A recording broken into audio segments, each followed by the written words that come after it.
Si pueden ir tomando su lugar, por favor, y abriendo su Biblia en el libro de Hechos.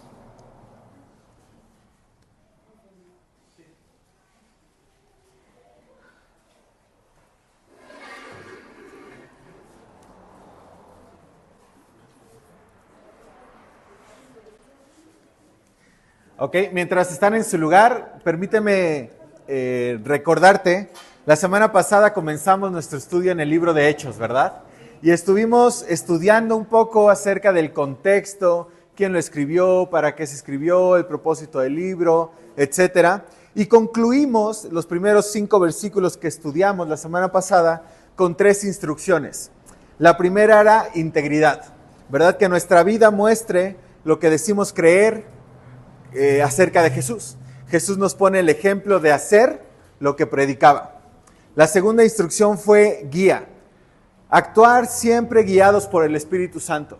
El Señor Jesús les dijo a sus discípulos, esperen hasta que el Espíritu Santo llegue sobre ustedes, hasta que sean investidos de poder. La tercera instrucción es esperanza.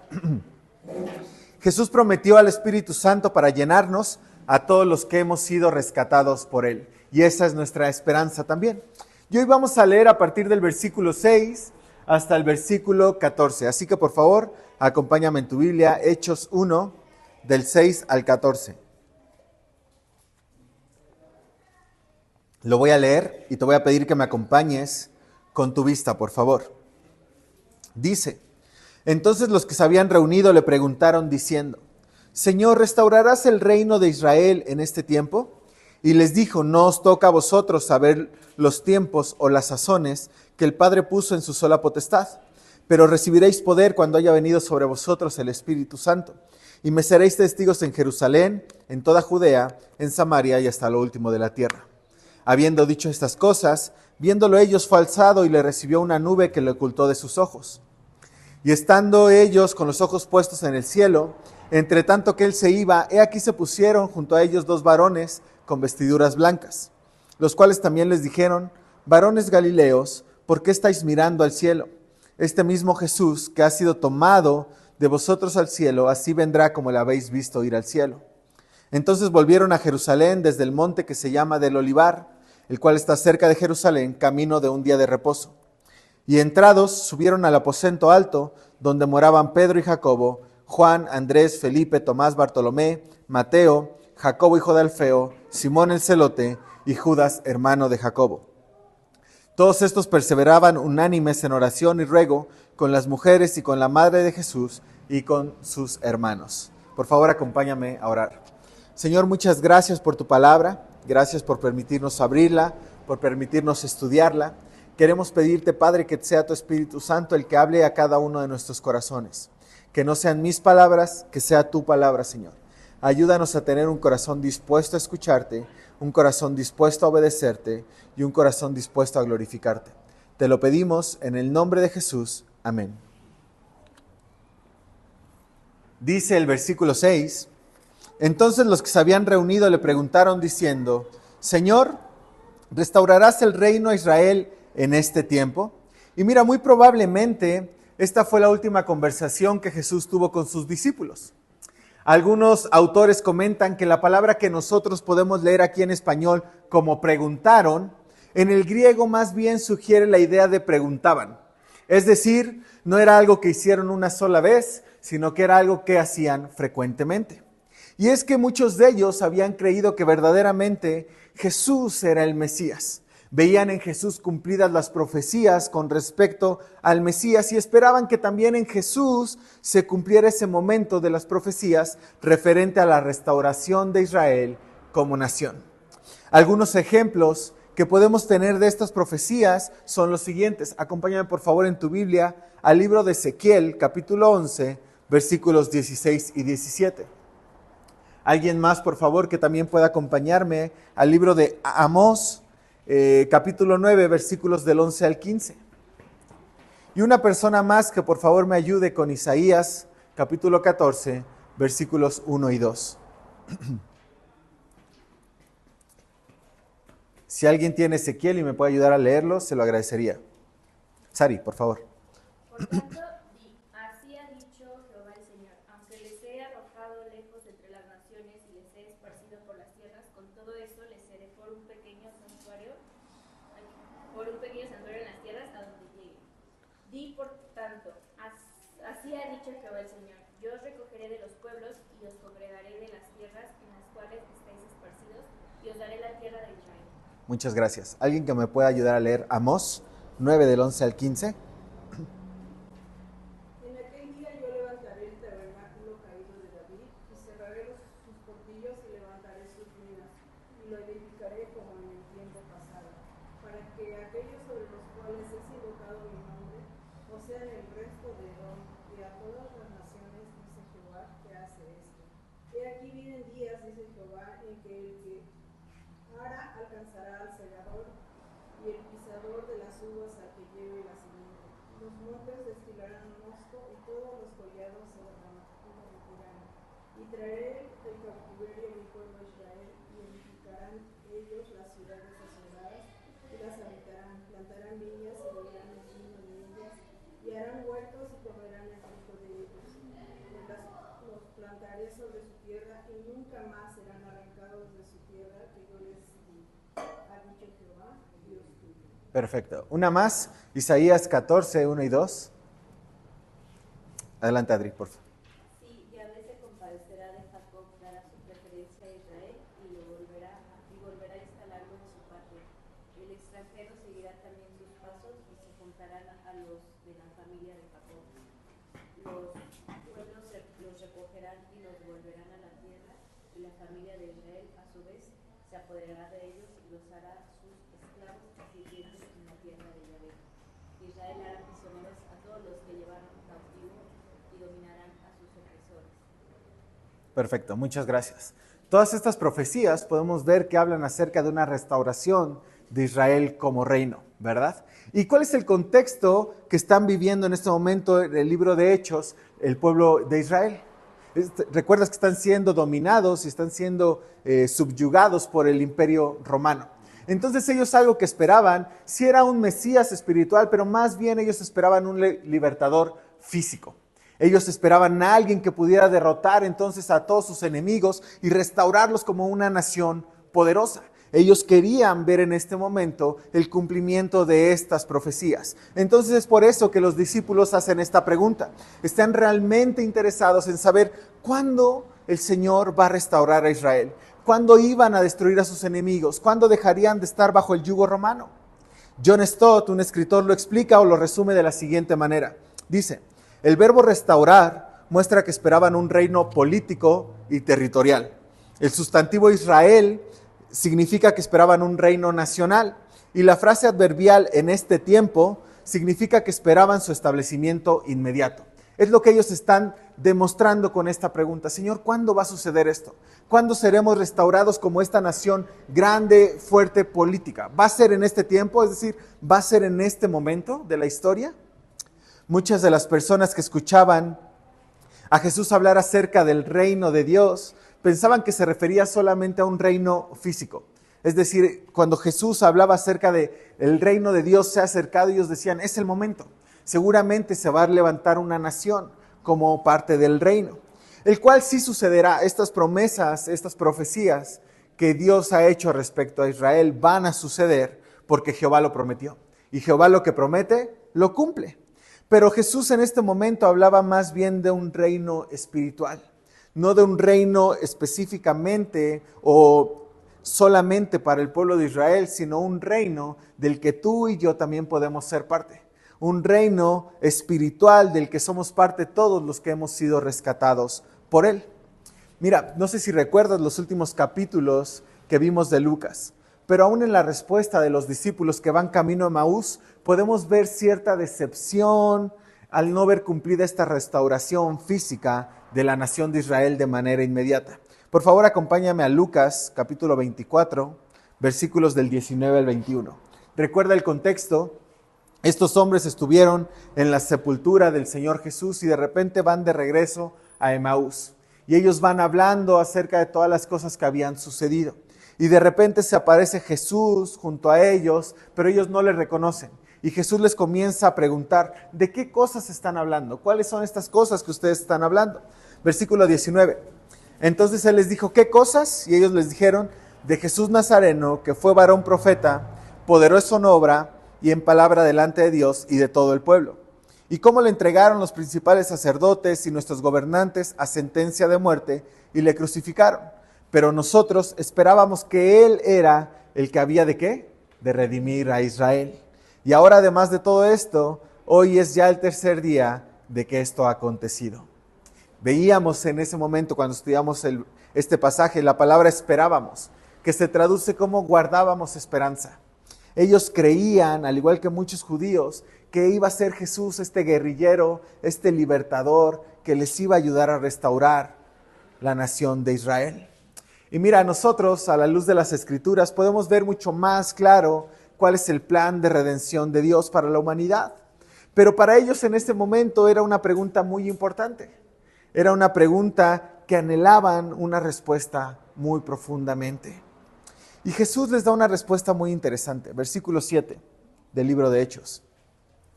Y les dijo, no os toca a vosotros saber los tiempos o las sazones que el Padre puso en su sola potestad. Y hay dos palabras que, aunque suenan muy similares, significan diferentes cosas. La primera, tiempos y sazones. La palabra tiempos en el griego es la palabra cronos, de donde viene el término cronología, que es un periodo indefinido de tiempo, ¿ok? Y la palabra sazones es la palabra en griego kairos, que habla acerca de una ocasión, un momento preciso, es decir, un momento designado por Dios. Lo que el Señor les está diciendo, no les toca a ustedes saber en qué momento de la historia sucederá, ni cuándo será el momento en el que yo he designado que esto suceda. El Señor, aunque ya se los había mencionado antes, les vuelve a recordar que a ellos no les correspondía saber en qué momento esto iba a suceder. Pero tampoco nos toca a nosotros saber cuándo va a suceder esto. ¿Por qué te lo digo? Mira, yo nací en el 91, ya estoy un poquito grande, ¿verdad? Pero yo recuerdo que desde que tenía 8 años, yo escuchaba cuando íbamos a cambiar de milenio, que el 2000 iba a ser el fin del mundo, ¿lo recuerdas? Y mucha gente se alarmaba y decía, no, es que en el año 2000 va a ser el fin del mundo. ¿Y qué pasó? No pasó absolutamente nada. Se levantaban algunos, no sé si decirlo como profetas o gente como videntes, que decían, en el 2000 seguramente se va a acabar, yo ya vi una visión, yo ya me lo tengo revelado, y de repente no pasaba nada. Después otra ocasión en la que me tocó fue en el 2012. ¿Recuerdas lo del calendario maya, que se acababa, que no sé qué, y que en ese momento se va a terminar el mundo y entonces todos nos vamos a morir? ¿Y qué pasó? No pasó absolutamente nada. Hay muchos, esos son ejemplos como muy extremos quizá, pero también hay mucha gente que en las iglesias empezamos a escuchar de guerra, de hambre, de persecución y decimos, ya es el momento. Y nos atrevemos a decir alguna fecha en la que quizá va a suceder el fin del mundo o el regreso del Señor Jesús. ¿Y sabes? Ninguno de nosotros sabemos. Nadie sabe. Desde estos años en los que los discípulos habían escuchado que de una restauración de Israel, ellos estaban esperando el momento, pero no les correspondía saber a ellos. A nosotros tampoco nos corresponde saber cuándo va a ser eso. Eso queda muy claro que el Padre lo puso en su sola potestad. Solamente el Padre lo sabía. Y con esto quiero animarte a que cuando tú escuches a alguien que te dice que yo sé cuándo va a ser el fin del mundo, yo sé cuándo va a ser el regreso del Señor Jesús, no confíes en eso porque nadie lo sabe. Aunque hay muchas cosas que sí el Señor en su gracia, en su misericordia ha decidido revelarnos, hay muchas otras cosas que solo le pertenecen a Él y nadie más las conoce. Por ejemplo, ¿cuándo volverá? Nadie más sabe cuándo volverá. Es por eso que debemos estar preparados, como cantábamos hace un momento. Debemos estar listos para que cuando Él regrese nos encuentre haciendo su voluntad. ¿Dónde podemos ver esto? Acompáñame por favor en tu Biblia, Mateo, capítulo 13, versículo 32 y 33. Perdón, Marcos 13, 32 y 33. Creo que dije Mateo, ¿verdad? Marcos 13, 32 y 33. Te lo voy a leer, dice: pero de aquel día y de la hora nadie sabe, ni aun los ángeles que están en el cielo, ni el Hijo, sino el Padre. Mirad, velad y orad, porque no sabéis cuándo será el tiempo. Ni el Hijo en su humanidad sabía cuándo esto iba a pasar. Obviamente el Hijo en su deidad sabe porque es Dios y está en su potestad. Mateo 24, 36 y 37 dice lo siguiente: pero el día y la hora nadie sabe, ni aun los ángeles de los cielos, sino solo mi Padre. Está hablando Jesús. Mas como en los días de Noé, así será la venida del Hijo del Hombre. Deuteronomio capítulo 29, versículo 29 también nos dice lo siguiente: las cosas secretas pertenecen a Jehová nuestro Dios, mas las reveladas son para nosotros y para nuestros hijos para siempre, para que cumplamos todas las palabras de esta ley. Ojo, si el Señor nos ha revelado cosas, ¿para qué son según Deuteronomio 29, 29? Para que las cumplamos, para que cumplamos todas las palabras de esta ley. Y más adelante voy a ocupar este versículo para otro ejemplo.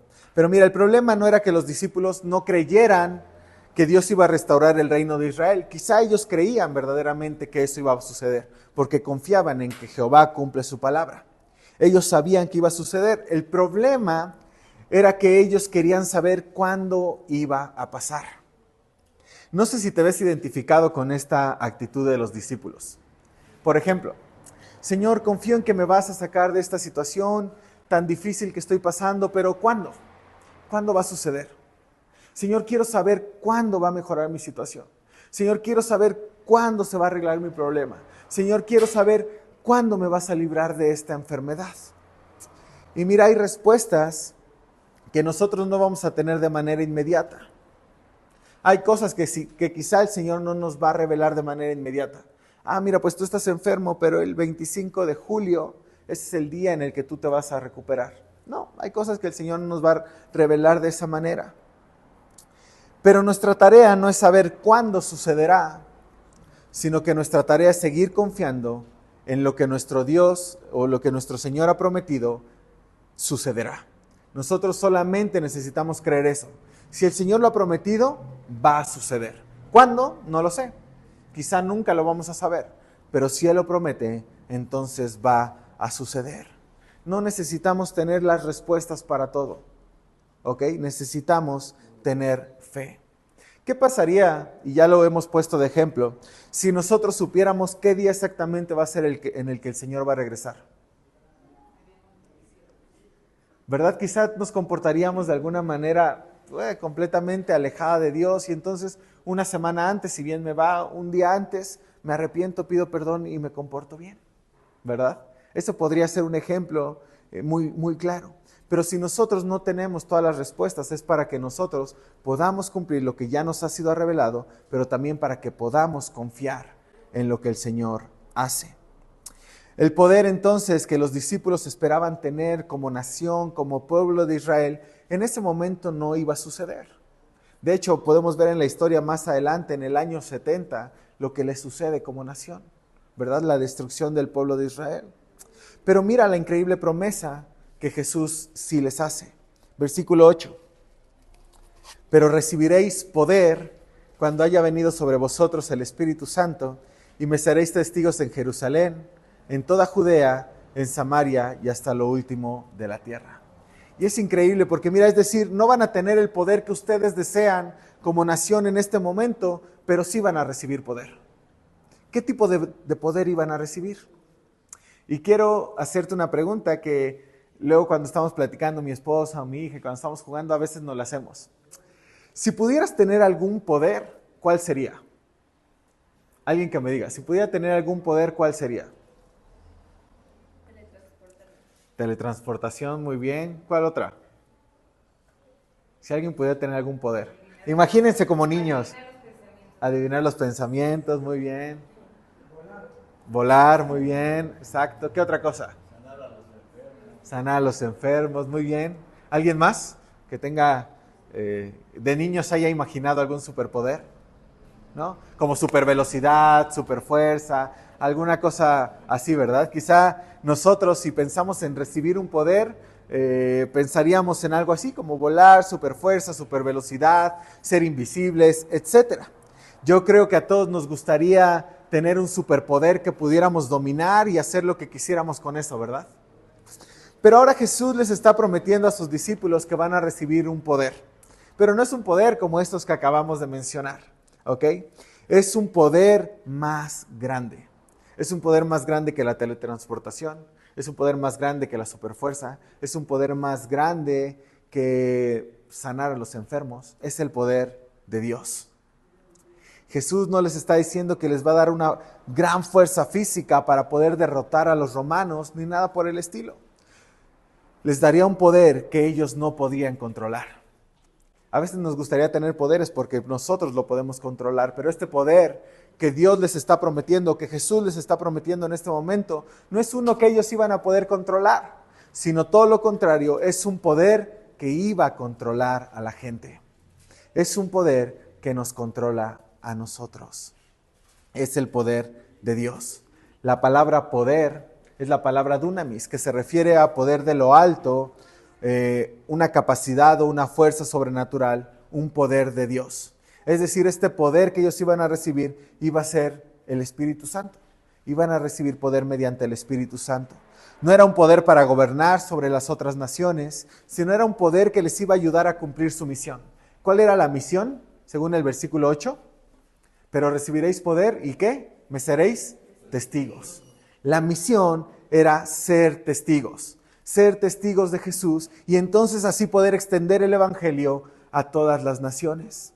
Algo muy interesante a considerar es que no dice que cuando reciban el Espíritu Santo entonces se tenían que esforzar para poder ser testigos, sino que lo da como una consecuencia. ¿A qué me refiero con esto? Les dice, van a recibir el Espíritu Santo y por automático me van a ser testigos. Las personas que hemos recibido el Espíritu Santo automáticamente nos volvemos testigos del Señor Jesús. Así aplica exactamente con nosotros, como aplicó con estos discípulos. Si tenemos al Espíritu Santo, nos volvemos testigos de Él en este mundo. Y aquí quiero hacer una aclaración. No es que ellos, hablando de los discípulos o los apóstoles, o nosotros podamos salvar a la gente. Dios no nos dio el poder de salvar a la gente. Nos dio el poder para ser testigos. Nosotros somos solamente testigos. ¿Pero qué es un testigo? Y también lo estudiamos hace un par de meses. Un testigo es una persona que da testimonio de algo sobre lo cual tiene conocimiento directo. Es decir, que ha presenciado. Tú no puedes ser testigo de algo que no conoces. Por eso es que decimos que nosotros, al depositar nuestra fe en Jesús, al recibir al Espíritu Santo, automáticamente nos convertimos en testigos. ¿Por qué? Porque hemos experimentado al Señor, porque lo hemos conocido. Pero la palabra en griego que utiliza Lucas va más allá que solo anunciarlo con palabras. También ya lo hemos dicho antes. Un testigo deriva en el griego de la palabra mártir. Esta palabra aplica a todos los creyentes. Todos somos llamados a ser testigos hasta lo último de la tierra. No solo quien lo anuncia con palabras, que claro que eso es importante, anunciarlo con palabras, porque la Biblia dice que la fe viene ¿por qué? Por el oír. ¿Y el oír de qué? De la palabra de Dios. Es necesario hablar, claro que es importante, pero también implica estar dispuesto a defender lo que creemos como cierto y soportarlo con nuestras acciones si es necesario hasta la muerte. Eso es un testigo. Un testigo no solamente es el que dice, sino un testigo es el que vive. ¿De qué manera podemos ser testigos de Jesús en nuestra vida? Piensa, quizá tú como si tú te dedicas a tu hogar, ¿de qué manera puedes ser testigo en ese lugar? Si tú te dedicas a ser empleado, ¿de qué manera puedes ser testigo en ese lugar? Si tú eres emprendedor, ¿de qué manera puedes ser testigo? Si eres maestro, si eres alumno, en tu familia, en cualquier círculo, ¿de qué manera podemos ser testigos de Jesús en nuestra vida? Mira, hay una frase que dice, para ser un testigo eficaz, debes vivir de tal manera que todos a tu alrededor puedan percibir claramente quién es tu Dios. Ser testigos no aplica únicamente para el domingo que vamos a hacer evangelismo al hospital. Ser testigos es algo que debemos vivir diariamente. Puedo ser testigo de Jesús con base en cómo le respondo a mis papás? Sí, ¿verdad? ¿Puedo ser testigo de Jesús en base en cómo trato a mis hijos? Sí. ¿Puedo ser testigo de Jesús en base en cómo me relaciono, con base en cómo me relaciono con mis compañeros de trabajo? Sí. ¿Puedo ser testigo de Jesús con base en cómo atiendo a mis clientes? Sí. En todas las áreas de nuestra vida hemos sido llamados a ser testigos. No confundamos el ser testigos con una actividad que sucede una vez por mes, que sucede en algún momento específico. Ser testigos es una forma de vida. Ser testigos de Jesús no solo es algo que se dice, sino es algo que se vive. Tú puedes y yo puedo decir, sí, yo he creído en Jesús, pero si mi vida demuestra todo lo contrario, no estoy siendo un testigo fiel de Jesús. Por medio del perdón puedo ser testigo de Jesús. Por medio de servir a los demás puedo ser testigo de Jesús. Por medio de preocuparme por las necesidades de los demás puedo ser testigo de Jesús. Por medio de congregarme puedo ser testigo de Jesús. Mira, hay gente que a veces puede llegar a decir, es que yo no conozco mi llamado. Yo quiero saber cuál es mi propósito en la vida. Si tú te has preguntado eso, aquí lo tienes. Aquí tienes tu llamado, aquí tienes tu propósito. Aquí tengo mi llamado y aquí tengo mi propósito. ¿Cuál es? Ser testigos. Ese es nuestro llamado. Ese es nuestro propósito. Para eso dice Pedro que Jesús nos llamó de las tinieblas a su luz admirable. Para anunciar sus virtudes. Ese es nuestro propósito. Hace rato te decía que iba a utilizar el ejemplo del versículo que leímos, porque a veces decimos que quiero más revelación acerca de Dios. Quiero conocer más cosas, quiero que Él me revele de manera personal más cosas. ¿Para qué queremos más revelación de Dios o una revelación especial si no obedecemos lo que ya tenemos aquí, lo que ya ha sido revelado? No pierdas y no perdamos el tiempo en decir, es que yo no sirvo porque en la iglesia, o no sirvo en mi casa, o no sirvo en otros lados, porque no he encontrado mi propósito, porque no he encontrado mi verdadero llamado. Aquí lo tienes, ser testigos. Obvio, hay cosas y tareas específicas, capacidades, dones y talentos que Dios nos ha dado para servir en determinadas áreas, pero este es un llamado general para todos los hijos de Dios. Necesitamos ser testigos. Y entonces el Señor les dice, me seréis testigos en Jerusalén, en Judea, en Samaria, ¿y hasta dónde? Y hasta lo último de la tierra. Y quise ponerte aquí algunos mapas que nos ejemplifican cómo iba a ser la extensión del Evangelio. Mira, el círculo rojo señala a Jerusalén. De hecho, debería ser un poquito más pequeño porque ahí hay algunas otras aldeas, pero Jerusalén es el círculo rojo. Comienza con tu pequeño círculo. Piensa a quienes tienes cerca. ¿Con quiénes compartes diariamente? Después dice que a Judea, que ya era toda la nación de Judea, ¿verdad? No solamente a los que tienes cerca, sino a los que tienes en Querétaro, podemos pensar, en nuestra colonia, en nuestra calle, ¿verdad? Y luego dice que en Samaria, extender poco a poco más el Evangelio. Pero después también dice algo bien interesante, hasta lo último de la tierra. ¿Y dónde podemos ver cumplido esta tarea de los apóstoles? Te puse un mapa que nos hace referencia a los viajes de Pablo. ¿Te das cuenta todo lo que abarca Samaria, Judea, Israel y llega hacia Macedonia? De hecho, el libro de Hechos termina con Pablo en Roma. Él cumplió la misión de extender el Evangelio a todas las naciones. Pero no es una tarea que solamente tenían los apóstoles o los discípulos. Es una tarea que tenemos todos nosotros porque todos somos discípulos de Jesús. ¿Había impedimentos para que ellos pudieran llevar a cabo estas tareas? Un montón. Había persecución. De hecho, podemos ver en Jerusalén cómo odiaron tanto al Señor Jesús que lo crucificaron, cómo los discípulos salieron huyendo, pero después regresaron a cumplir la misión. ¿Por qué? Porque no lo hacían en sus fuerzas, lo hacían en el poder del Espíritu.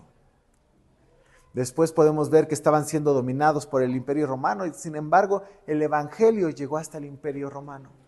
Llegó a lugares dificilísimos de llegar. Costó muchas vidas, pero obedecieron al Señor. Ese es nuestro llamado. Mira, en el libro de Hechos, de hecho podemos dividirlo por capítulos en cómo se fue extendiendo el Evangelio. Del capítulo 1 al 7 podemos ver cómo se extendió el Evangelio en toda Jerusalén. Del capítulo 8, en el capítulo 8 podemos ver cómo se extendió en toda Judea y cómo se extendió también en toda Samaria. Y a partir del capítulo 8, versículo 26 hasta el final, ya por medio de Pablo podemos ver cómo se extendió hasta lo último de la tierra. Qué instrucción tan interesante y complicada. Era un gran reto salir a las naciones y sigue siendo un gran reto llevar el Evangelio. Pero lo increíble, como te decía hace un momento, es que no era algo que dependiera de la capacidad o la habilidad de los discípulos. Dependía únicamente del poder de Dios. Esta instrucción también rompía con la idea de que la salvación solo era para el pueblo judío. Ellos podían pensar, pero ¿por qué vamos a predicar las buenas noticias si se supone que solo es el pueblo de Israel el elegido? No, hasta lo último de la tierra.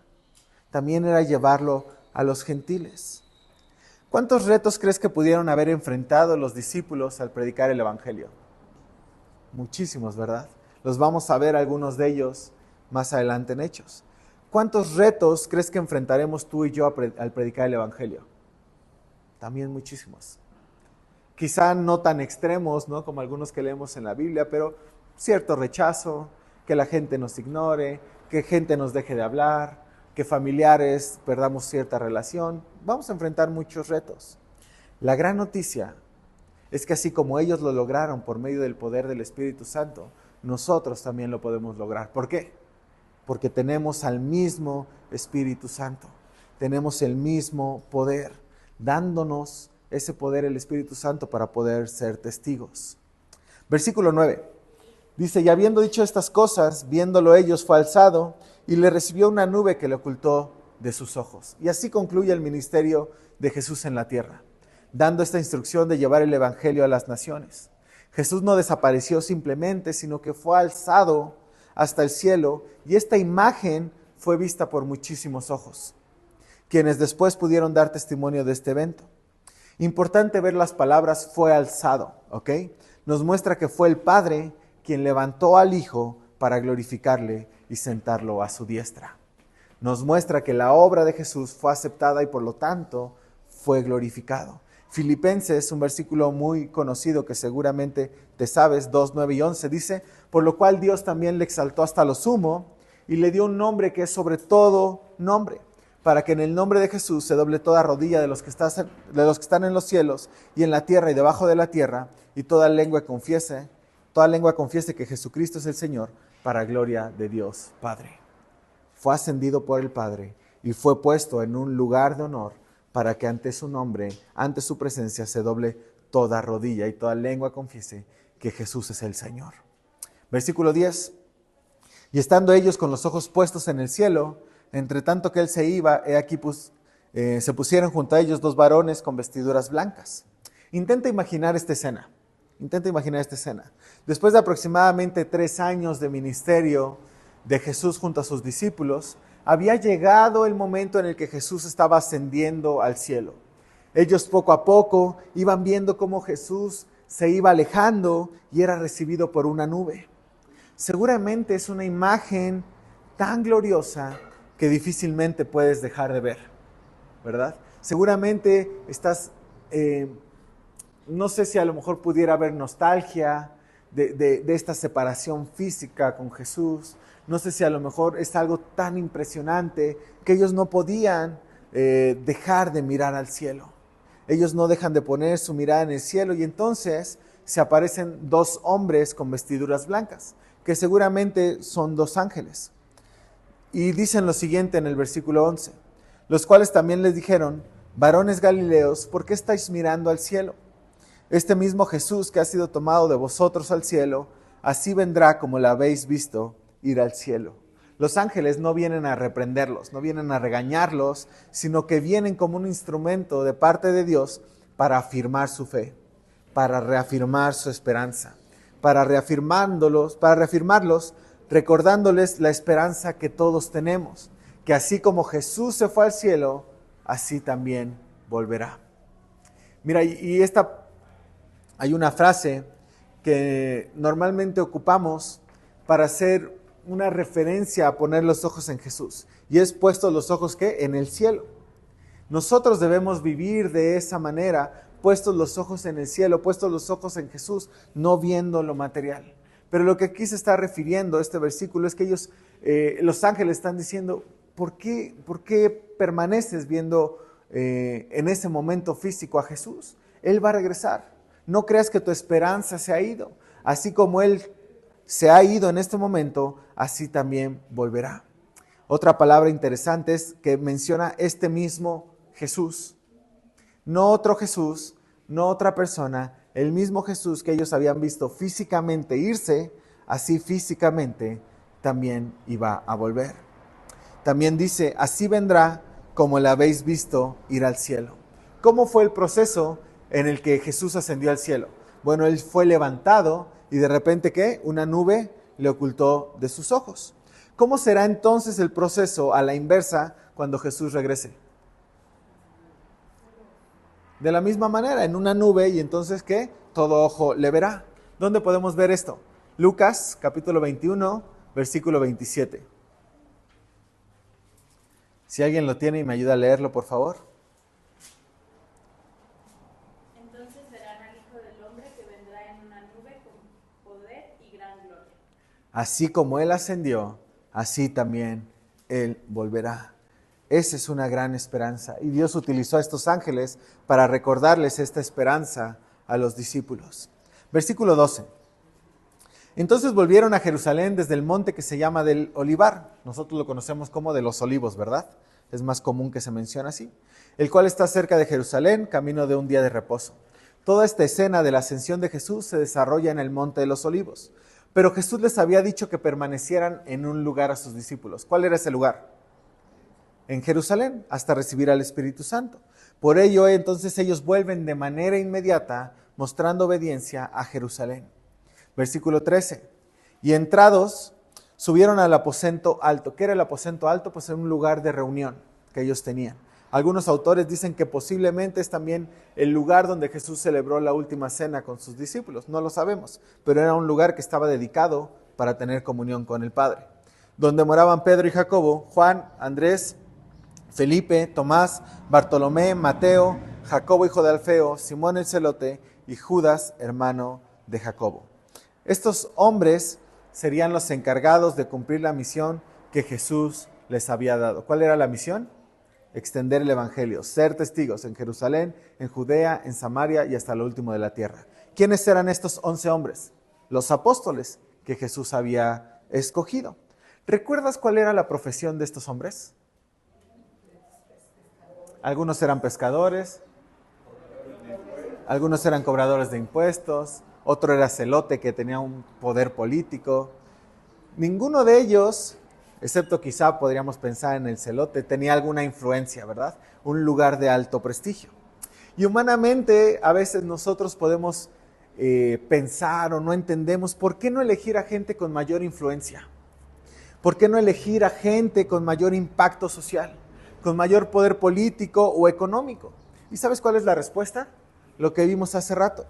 Jesús quiere hacer evidente que la obra no depende de la capacidad de los hombres. La obra no dependía de la capacidad de unos pescadores, de un cobrador de impuestos, de un celote. La obra dependía completamente del poder del Espíritu Santo. Y a veces caemos en el error de buscar resultados en programas novedosos de la iglesia. Vamos a hacer algo que nunca antes alguien ha hecho. Vamos a hacer esto para atraer más gente. Vamos a hacer esto para ser de mayor impacto. A veces caemos en el error de buscar personas con fama, con influencia, o gente que sea verbalmente más elocuente para ver cómo funciona y a ver si juntamos más gente, a ver si tenemos mejores resultados. A veces buscamos en cualquier otra cosa conseguir buenos resultados. Y no es que hacer programas novedosos en la iglesia esté mal. No es que invitar a gente que sea muy capacitada esté mal. Pero nada de esto funciona si no dependemos completamente del Espíritu Santo. Si nosotros estamos en dependencia completa del Espíritu Santo, Él va a dar los frutos que Él quiera dar. No depende de las personas, no depende de los programas, depende del poder del Espíritu Santo. Los apóstoles habían entendido esto. Los apóstoles habían entendido esto y es por eso que en el siguiente versículo vamos a ver qué es lo que ellos hacían. Pero antes quiero tomar un tiempo para decirte algo. Quizá tú has pensado, ¿sabes qué, Mauricio? Es que yo no soy lo suficientemente hábil para hablar. ¿Cómo es que el Señor me va a utilizar? ¿Sabes qué, Mauricio? Es que yo no tengo tantas capacidades como otra gente. ¿Cómo es que el Señor me va a utilizar? Bueno, es que yo no tengo talentos como para poder servir. ¿Cómo es que el Señor me va a utilizar? Yo creo que yo no puedo servir de mucho. Y la respuesta sería, ninguno de nosotros sirve de mucho si no estamos en las manos de Jesús. No depende de tu capacidad, no depende de tu talento, no depende de nuestras obras, depende del Espíritu Santo y de que nosotros nos dejemos guiar. Porque seguramente has escuchado esta frase, Dios al que llama, Él lo capacita. Si tú te dejas guiar por el Espíritu Santo y te vuelves obediente a su palabra, Él te va a capacitar. Yo he visto a mucha gente que de repente ha sido demasiado tímida, introvertida, y de repente está predicando el Evangelio y está enseñando. Y yo digo, eso no es posible, no es algo que hizo posible la persona, sino es algo que hizo Dios. Hay gente que no quiere ni siquiera acercarse a alguien más y de repente lo ves predicando el Evangelio. Es obra de Dios. Y recordar lo que también hemos mencionado muchas veces. El resultado no depende tampoco de nosotros. A lo mejor puedes decir, es que me he esforzado, he predicado el Evangelio, pero mi mamá, mi hermano, mi primo, la gente a la que le predico no se convierte. No me quiere escuchar. Descansa. La respuesta, el resultado también es de Dios. Nosotros solamente tenemos que ser testigos. Te decía que los apóstoles habían entendido esto y por eso vamos a ver lo que hacen de manera inmediata en el versículo 14. Dice, todos estos perseveraban, ¿qué? Unánimes en oración y ruego. Ellos entendieron que debían depender de Dios. Y entonces lo que hacen es tener comunión con Dios por medio de la oración y del ruego. Y vemos que también aparecen otras personas, las mujeres. Las mujeres también estaban con ellos. Mujeres que acompañaron en su ministerio a Jesús. Con María, la madre de Jesús, y también con sus hermanos. Y es interesante porque los hermanos de Jesús no habían creído en Él. Podemos verlo en varios pasajes. Pero quizá después de la resurrección, ellos comprobaron que era verdad. Y entonces se unen a esta iglesia primitiva. La palabra unánime se traduce como con la misma mentalidad, en unidad o de común acuerdo. Y me gusta mucho que lo que describe Lucas, que permanecía haciendo la iglesia primitiva, era orando. Ellos estaban imitando lo que Jesús les había modelado. ¿Para qué se apartaba Jesús? Para orar. Ellos estaban siguiendo el ejemplo de Jesús, la importancia de permanecer en comunión con el Padre por medio de la oración. Mira, si ellos no permanecían en oración dependientes al Espíritu Santo, ellos no podían cumplir con la misión que Dios les había dado. Si tú y yo no dependemos y permanecemos en oración, en dependencia del Espíritu Santo, no vamos a poder cumplir la obra para la cual Él nos ha llamado. Romanos 15, versículos 5 y 6, ya casi terminando, dice lo siguiente. Pero el Dios de la paciencia y de la consolación os dé entre vosotros un mismo sentir según Cristo Jesús, para que unánimes a una voz glorifiquéis al Dios y Padre de nuestro Señor Jesucristo. Mira, tú y yo somos completamente diferentes. Venimos de contextos completamente diferentes, de historias de vida completamente diferentes. Quizá nos dediquemos a cosas completamente diferentes. Y quizá en muchas cosas estemos en posturas completamente diferentes. Cuando hablamos de comunión, cuando hablamos de estar unánimes, no nos referimos a que vamos a estar de acuerdo en todos los aspectos. Nos referimos a que va a haber algo que nos va a unir, que es la sangre de Jesús. Lo que a ti y a mí nos va a unir y que nos va a dar un mismo propósito es la sangre de Jesús. Entonces podemos tú y yo debatir de temas políticos, de equipos de fútbol, de cosas sin relevancia.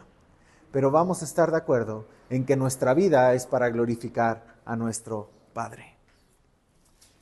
Qué importante debe ser la oración en nuestra vida, tanto individualmente, pero también como iglesia. Ellos unánimes, juntos, se reunían y permanecían en oración y en ruego. La Biblia hace mucho énfasis en la oración. Y te voy a poner algunos ejemplos de versículos para que los leamos rápidamente. Alguien que me ayude a buscar, por favor, Efesios 6:18. Alguien más, Colosenses 4:2. Y alguien más, Jeremías 33:3. Orando en todo tiempo, con toda oración y súplica en el Espíritu, y velando en ello, con toda perseverancia y súplica por todos nosotros. Ok, ¿qué dice? ¿Cuándo debemos orar? En todo tiempo. Perseverar en la oración. Colosenses 4:2. Perseverad en la oración, velando en ella con acción de oración. Perseverar en la oración. Jeremías 33:3. Perfecto. Tenemos que permanecer en la oración. Tener una vida de oración es indispensable. Necesitamos orar para ser guiados, necesitamos orar para ser fortalecidos, necesitamos orar para poder glorificar a Dios. El permanecer en comunión y en oración también es una evidencia de ser testigos. ¿Por qué? Porque evidencian dónde está nuestro corazón. Lo que es importante para nosotros y lo que verdaderamente deseamos. Si nosotros permanecemos en oración, entonces estamos demostrando que la oración, que Dios es algo importante para nosotros. Y entonces estamos dando testimonio a los demás. Así que una respuesta para responder cada quien en lo individual, o mejor dicho, una pregunta para que cada uno lo responda de manera individual, sería la siguiente. ¿Cómo está siendo nuestra vida de oración y qué tanto deseamos la comunión con nuestros hermanos? ¿Cómo está siendo tu vida de oración y qué tanto deseas la comunión con los hermanos? Estaba platicando con mi esposa el otro día de un amigo, un conocido. Ya lo voy a quemar aquí, ¿verdad? Bueno, no importa. Pero, él hace mucho tiempo nos comentaba, ¿no? Y decía, es que yo sí creo en Dios, tengo una relación con Dios, etc. Pero Dios no me está llamando a unirme a una iglesia. Y yo decía, es que es algo ilógico. Dios dice, no dejando de congregarnos como algunos tienen por costumbre. Hay gente que te dice que yo tengo mi propia relación con Dios. No voy a la iglesia, no oro, pero tengo mi propia relación con Dios. Es algo completamente ilógico. Si nosotros queremos ser testigos de Jesús, eso va a ser evidente en cada una de las cosas que hagamos, pero sobre todo en el tiempo de comunión que pasemos con Él y que también pasemos con nuestros hermanos. Como conclusión, quiero mencionarte también 4 palabras. La primera es confianza. Necesitamos tener confianza. Necesitamos confiar. Hay respuestas que no tendremos de manera inmediata. Yo no te puedo decir cuándo se va a resolver tu problema, cuándo vas a arreglar tus temas familiares, cuándo te va a ir mejor económicamente, cuándo tus problemas de salud van a mejorar. Pero, como decía hace un momento, nuestra tarea no es saber cuándo sucederá, sino seguir confiando que si nuestro Señor lo ha prometido, entonces va a suceder. Esa es nuestra tarea, confiar. La segunda palabra es llamado. Dios nos ha llamado a ser testigos de Él, viviendo de tal manera que todos a nuestro alrededor puedan percibir claramente quién es nuestro Dios. Que no pase que te digan, ¿a poco tú eres cristiano? No, ni en cuenta. ¿En serio sí? ¿Has sido cristiano? Sí. Bueno. Sino que pueda ser evidente quién es nuestro Dios. La tercera palabra sería dependencia. No se trata de lo que podamos hacer en nuestras fuerzas y en nuestras formas. Se trata de una dependencia completa al Espíritu Santo obrando en nuestras vidas. No es en nuestras capacidades, sino que es en su poder. La cuarta palabra, y con esta concluimos, comunión. La prioridad de nuestras vidas debe ser la comunión con nuestro Padre. Ninguna actividad, aún en la iglesia, y esto es importante, aún en la iglesia, debe ser más importante que el tiempo de intimidad con Dios. Te puedes llenar de actividades en la iglesia, de ministerios, de servicios, de cosas que hacer, pero si no pasas tiempo con Dios, estás descuidando lo más importante, Ninguna actividad, aún en la iglesia, debe sustituir el tiempo de intimidad con Dios. Nuestra vida diaria es un reflejo de nuestro tiempo de comunión con Dios en privado. Es decir, lo que nosotros hagamos en privado con Dios va a ser evidente en lo público para los demás. Acompáñame, por favor, a orar. Señor, gracias por tu palabra, porque creemos que es muy clara. Creemos que tu palabra es muy concisa. Creemos que tu palabra siempre nos reta. Y creemos que en tu palabra podemos encontrar instrucción. Y Señor, queremos pedirte que tú nos ayudes por medio de tu Espíritu Santo a poder ser testigos de ti. Con nuestras palabras, por medio de comunicar el Evangelio, pero también, Señor, con nuestra vida. Señor, tú nos has llamado a eso, a ser testigos en cualquier lugar en el que nos encontremos. Nuestra tarea es anunciar el Evangelio a la gente. Señor, nuestra misión es poder hacer discípulos, es poder anunciar las buenas nuevas. Y no solamente es una responsabilidad en sí, sino que también es un privilegio. Señor, cualquiera de nosotros que hayamos entendido las buenas noticias, queremos compartirlos con todos, porque queremos que sepan que en Jesús hay salvación. Es parte de la tarea que tú nos has dado, el llevar a cabo el ministerio de la reconciliación y decirle a la gente, reconcíliate con Dios. En Jesús hay salvación, en Jesús hay perdón de pecados, en Jesús hay vida eterna. Jesús volverá y Jesús juzgará. Pero Jesús te ofrece un camino para que puedas ser salvo. Señor, que nuestra vida de oración, que nuestra vida de intimidad contigo pueda reflejarse en nuestra vida diaria.